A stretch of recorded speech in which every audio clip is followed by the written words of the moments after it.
Hello viewers, I am SP Basavaraj, the author of Engineering Physics Textbook. I was serving earlier at Bangalore Institute of Technology as Professor and Head in the Department of Physics. I am now making this presentation in YouTube as a demonstration for conducting the experiment determination of dielectric constant. I have split this presentation into three parts so that you can scan the timeline and choose that part in which you are interested. The first part deals with the concept and explanation of how the whole thing works. In the same part, the instrument is also described. In the second part, it is just how you make the connection and do the experiment. The third part is to know how you go about plotting the graph and evaluating the dielectric constant. Let us start off with the first part. Let's understand the experiment starting with a question. What is that we are doing in this experiment? We know a capacitor has two plates each made of a conducting material. It's a well-known fact in physics that the capacitance of a capacitor increases when a non-conducting material is introduced in between its plates. In electrical applications, a non-conducting material is normally used for the purpose of insulation. But when it is used for the purpose of increasing the capacitance of a capacitor, it is then referred to as a dielectric. In all other contexts, it is called insulator. If we use different dielectric materials, then the capacitance increases by different amounts. The amount of increase in the capacitance due to the introduction of a particular dielectric material depends on the value of its dielectric constant. That's why it's important to know the value of the dielectric constant while making capacitors of different capacitance values. In this experiment, we are finding out the dielectric constant of a dielectric material that's inside the capacitor given to you. That's the aim of the experiment. How the experiment is planned, let's see. In the experiment, by using a battery, we electrically charge the capacitor via a resistor R and follow how the voltage V on the capacitor increases with time t. We follow this dependence till the voltage V becomes constant. We plot a graph of V versus t. The curve obtained is called charge mode curve, which will be as shown in the figure. We disconnect the battery and then connect the capacitor's two plates not directly but via the same resistor R which was there while charging. Then a charge flow takes place between the two plates due to which the voltage in the capacitor decreases. Again we plot a graph of voltage V versus time t for this case also, but in the same graph that is plotted earlier. The curve obtained now is called discharge mode curve. The two curves intersect at a point which on time axis is denoted as t half, the half time. What is this t half? T half is the time taken by the capacitor to either charge or discharge to half its maximum potential. By knowing the thickness d and the area A of the dielectric strip which is inside the capacitor, we can find out the dielectric constant by using the formula K equal to d times t half into 10 to the power of minus 6 whole thing divided by 0.693 epsilon naught AR. We will learn about this formula later. This is the plan we follow in the determination of dielectric constant. So we need the following materials to do the experiment. 1. The given capacitor which has the dielectric material inside it. We are actually finding the dielectric constant value of this dielectric material. 2. A battery to charge the capacitor.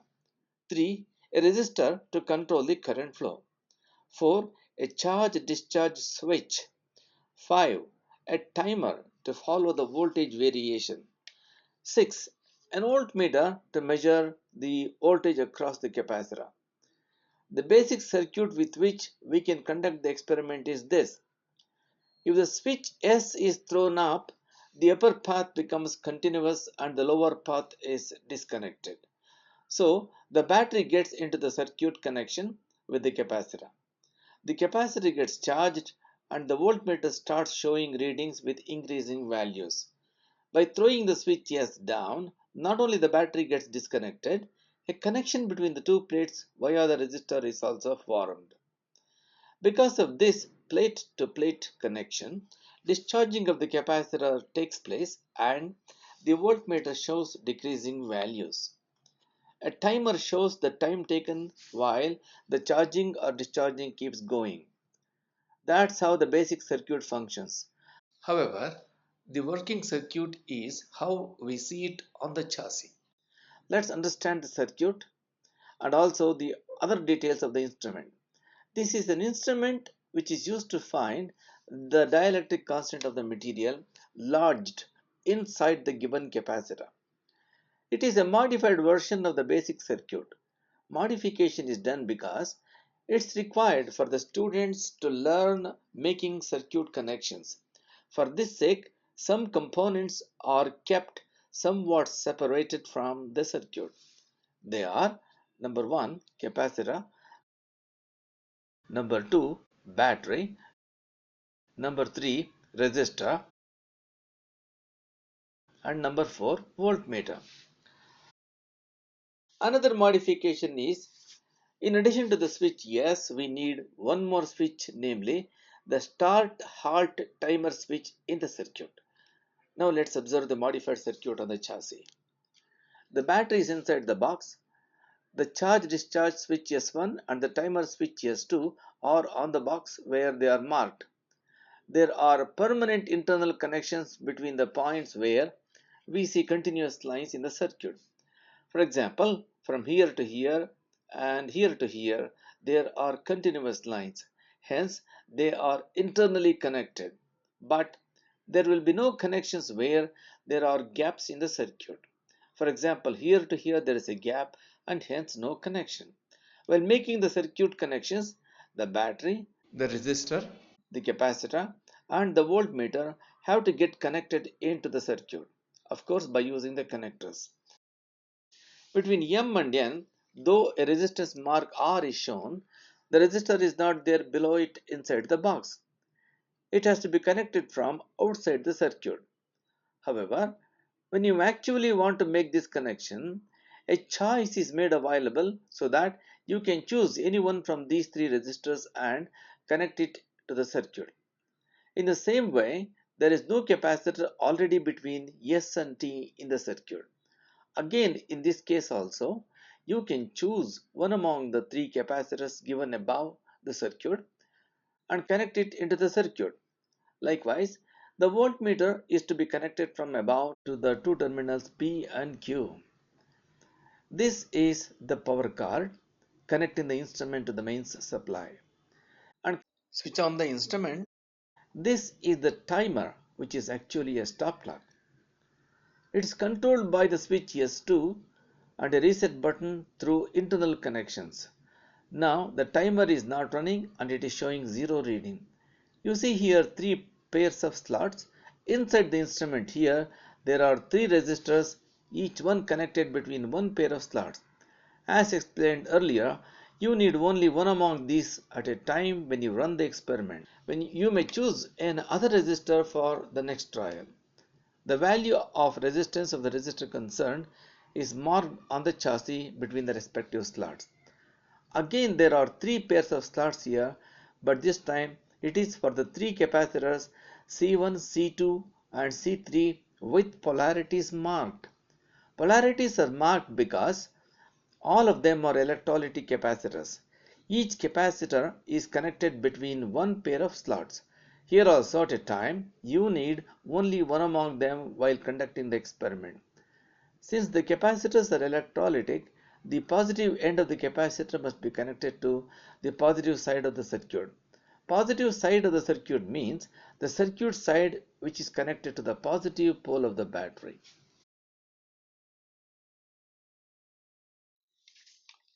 This is the voltmeter. Here also, the polarity of connection to the circuit must be taken care of.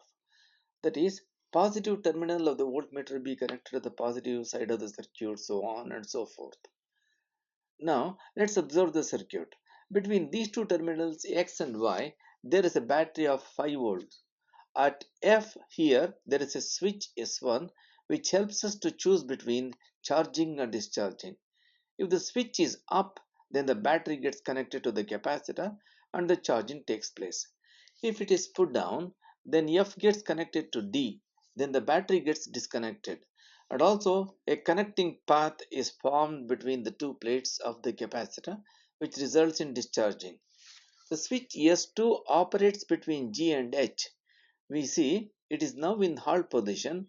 When it is put to start position, G gets connected internally to H, and it is so arranged in the instrument that the timer also begins to count simultaneously. The timer stops counting automatically when S2 is switched to halt position. Its display becomes static, and the reading it shows is the time elapsed in the interval between start and halt actions of the switch. For the next measurement of time, we need the timer to start from 0. This is what we say as initialization. It is done by pressing the reset button. The timer returns to the 0 reading the moment the reset button is pressed. Supposing you press the reset button while the timer is still running, then the reading changes to 0. It keeps showing 0 as long as you hold the button pressed, but it starts counting the instant you release the button. It happens so because the switch S2 is still in running mode. That's about how the instrument is. Now let's see in the second part how we are going to conduct the experiment. First we make circuit connections and next we make the observations. Let's see how the circuit connections are made step by step. Number 1. Keep the switch S2 in halt position and the timer at 0 reading by pressing the reset button. Number 2. Connect the battery. Number 3. There are 3 resistors. I choose the middle one and connect it. Number 4. There are 3 capacitors. I choose the first one and connect it. Number 5. Connect the voltmeter. But you must note down one thing here. After connection, if the voltmeter starts showing reading other than 0, then take a connecting wire and touch its two ends to the 2 points S and T. This short step is called shorting. Then the voltmeter reading jumps to 0. Take away the shorting wire. With this, the circuit connections are over and we are ready to conduct the experiment. Now let's see how the actual experiment is carried out. The experiment has two parts. One, the charge mode studies, and the other one, the discharge mode studies. You must keep in mind that the second part is a continuation of the first part. First, let's see how the observations are made in charge mode studies. In charge mode studies, there are only two steps. Number 1, S1 is switched upwards for charging mode. Number 2, switch S2 is put to start position and immediately the timer starts itself counting simultaneously. Then start noting down the voltage V at every 5 seconds in the charge mode studies part of the tabular column. In the beginning, the voltage increases fast, but later it slows down. It is because, as per theory, both the rise of voltage during charging and the fall of voltage during discharging, there is an exponential dependence on time. Keep noting down the voltage values until V becomes constant. That is, till two consecutive readings are almost the same in the first decimal place. Note that the first reading in tabular column is obviously is V equal to 0 for t equal to 0. At the end of the first part, the next part starts without a break. Don't change anything at the end of the charge mode studies. Next part is the discharge mode studies. In this part, there are 3 steps to be performed quickly one after the other. Press and hold the reset button. Quickly push the switch S1 downwards to discharge mode and immediately release the reset button. If there is any delay in releasing the button, then the part of discharge taking place during that period goes unaccounted, which causes some error. Now start noting down the voltage V at every 5 seconds in the discharge mode studies part of the tabular column until the voltage V becomes constant. That is, till two consecutive readings are almost the same in the first decimal place. In this case, the voltage reading at t equal to 0 is the same as the last reading for a voltage in the charge mode studies. You may note down one thing here regarding the time intervals for noting the voltage. Now you do the experiment with your own choice of R and C. For some cases, it is better to note down readings at intervals of 5 seconds and in some cases at intervals of 10 seconds. How do you decide it? It all depends upon your choice on the combination of R and C. The rate at which the voltage in the capacitor changes depends on what is called RC time constant. If the value of the product RC is higher, then the rate of change of voltage V will be slow. If RC value is small, then the rate of change is pretty fast. In the instrument shown, the values of C1, C2 and C3 are respectively 100 microfarad, 220 microfarad and 470 microfarad. Now, let's say you have chosen the second resistor and the third capacitor C3. Then you may better choose 10 seconds interval to record in the tabular column. On the other hand, if you have chosen say first capacitor C1 and the second resistor, then the value of RC will be comparatively low and you would choose to record at 5 seconds interval. Now let's go to the third and the final part.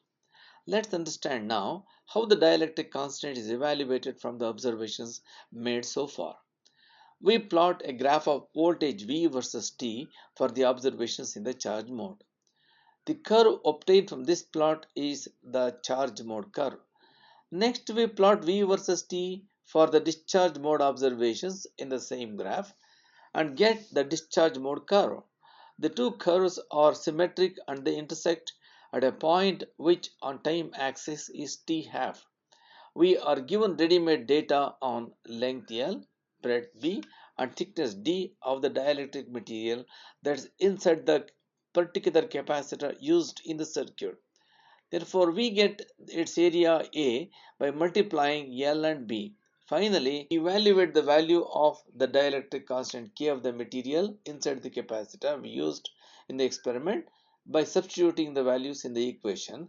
K equal to D times T half into 10 to the power of minus 6 whole thing divided by 0.693 epsilon naught AR, where epsilon naught is the permittivity of free space and it has an assigned value of 8.854 into 10 to the power of minus 12 farad per meter. R is the value of the resistance used in the experiment. Note that the dielectric constant does not have any units. It's purely a number. Okay, that's all viewers. That's how you find K. I hope you like this presentation. Thanks for watching.